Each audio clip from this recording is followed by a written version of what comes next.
जिंदाबाद जिंदाबाद जिंदाबाद। हरियाणा प्रदेश की आईटीआई में अनुबंधित जो ठेका प्रथा में लगे जो कर्मचारी हैं, चौथी श्रेणी के जो कर्मचारी हैं, आज वो प्रदर्शन कर रहे हैं। इनका कहना है कि जो ठेका प्रथा है उसको ख़त्म किया जाए और जो इनके ऊपर शोषण होता है उसको भी ख़त्म किया जाए। इसी को लेकर आज ये सभी कर्मचारी कैबिनेट मंत्री मूलचंद शर्मा के यहाँ आए हैं, धरना दे रहे हैं और उनको ज्ञापन सौंप रहे हैं। इनका कहना है कि जो ठेका प्रथा है उसको ख़त्म किया जाए और जो कच्चे कर्मचारी हैं उनको भी पक्का किया जाए। आप यहाँ देख रहे हैं लगातार जो कर्मचारी हैं वो धरना प्रदर्शन कर रहे हैं। इसी को लेकर जो यहाँ पर भारी संख्या में पुलिस बल तैनात है, जो कहना है कि जो कच्ची नौकरी वाले कर्मचारी हैं उनको पक्का किया जाए और जो ठेका प्रथा है उसको ख़त्म किया जाए।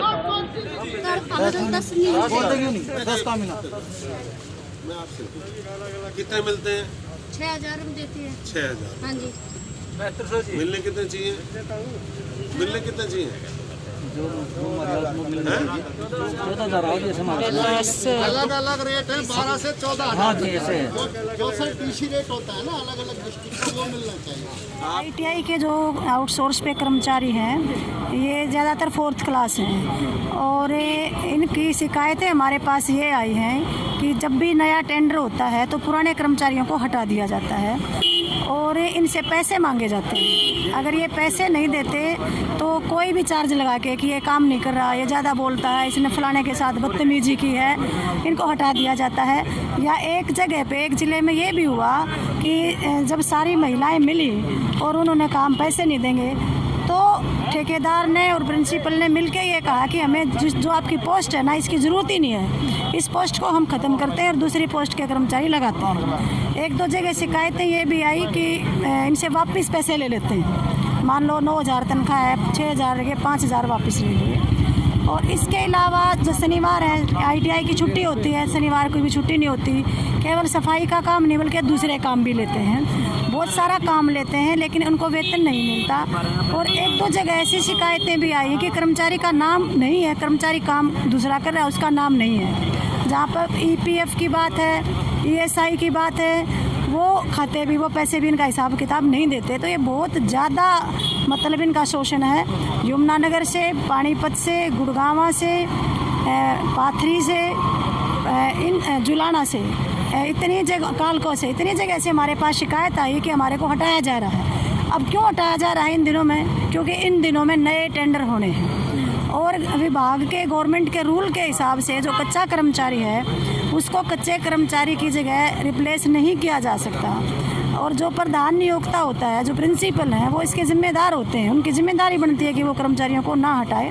लेकिन जो कानून है उनकी धज्जियाँ उड़ाई जा रही हैं और सरेआम इनका शोषण किया जा रहा है। हमने आज ज्ञापन दिया मंत्री जी को, उन्होंने आश्वासन दिया हमें और बुधवार को 30 तारीख को शाम को 4 बजे मीटिंग रखी है, उसमें वो सारी चीज़ें देखेंगे और जो भी संभव होगा वो करेंगे। जो सरकार ये दावा करती है कि भाई 0% भी भ्रष्टाचार नहीं है, उन दावों की पोल खोल ली हमने कि जो ठेकेदार है वो कर्मचारियों से जैसे 10,000 रुपये तनख्वाह अगर उनको मिल रही है तो उनका ATM ले करके निकलवा करके उनको 6,000 देता है, 4,000 रुपये अपनी जेब में डाल देता है। और हमारा ये कहना है कि बगैर अधिकारियों के मिली भगत ये काम नहीं हो सकता।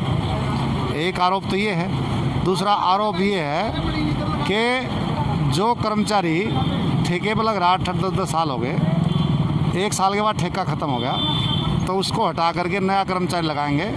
और ऐसा इन्होंने हमें बताया है कि 10,000 से लेकर के 50,000 रुपये तक नया कर्मचारी लगाने में अपना वसूली करता है।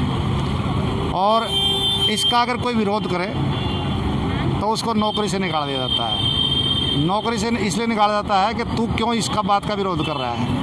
अगर हमको छुट्टी नहीं मिलती, पूरा तनख्वाह नहीं मिलती, PF का हिसाब नहीं, ESI का हिसाब नहीं, तो फिर कहते तू ज़्यादा कानून मंत्री बन रहा है, उसको नौकरी से निकाल देता है। तो 200 से ज़्यादा कर्मचारी को निकाल करके नया जो आदेश है माननीय हाई कोर्ट का भी, सरकार का भी, वो ये है कि सेम टाइप कर्मचारी यानी कि कच्चे कर्मचारी को कच्चे कर्मचारी से रिप्लेस नहीं किया जा सकता, रेगुलर आने के बाद तो रिप्लेस किया जा सकता है। तो ये धज्जी उड़ रही हैं। तीसरा, जहाँ सैंक्शन पोस्ट वैकेंट हैं उनको आउटसोर्सिंग पॉलिसी 2015 की जो है पार्ट 2 में लगेगा, यानी बीच में ठेकेदार नहीं होगा।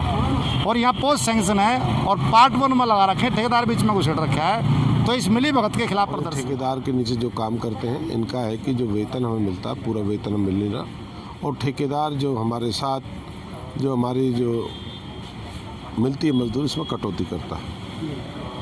और मेरी जानकारी में लेके आए हैं, इसकी मैंने 30 तारीख को मीटिंग बुलाई है शाम को।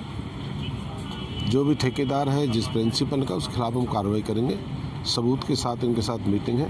और जो भी गरीब आदमी के हक को खाता है ऐसे साथियों को ITI में हम बख्शेंगे नहीं और उनके खिलाफ हम कार्रवाई करेंगे, और इनकी जो है आने वाले समय में जो भी होगा इनका पूरा पैसा दिलाने का काम करेंगे। बीजेपी सरकार कहती है भ्रष्टाचार नहीं सहेंगे, पर ऐसे में इनके साथ भ्रष्टाचार हो रहा है। इनका ATM ले लिया जाता है और जो तनख्वाह इनकी आती है, ये बात तब तय होगी जब आमने सामने बैठेंगे। आरोप लगा रहे हैं। नहीं, आरोप आमने सामने बुला के आमने सामने बैठेंगे, क्या क्या चीज़ है, क्या क्या इसमें कौन ठेकेदार है, कौन सा है, क्या कर रहा है, कौन दोषी है, कौन ठीक है, ये बाद में जब तक वो 30 तारीख की मीटिंग के बाद। ज्ञापन सौंपा है तो जो अब आपकी तरफ से जो की जाएगी क्या कुछ रहेगा? 30 तारीख को मीटिंग बुलाएंगे, 30 तारीख को सारी डिटेल लेकर हम बात करेंगे।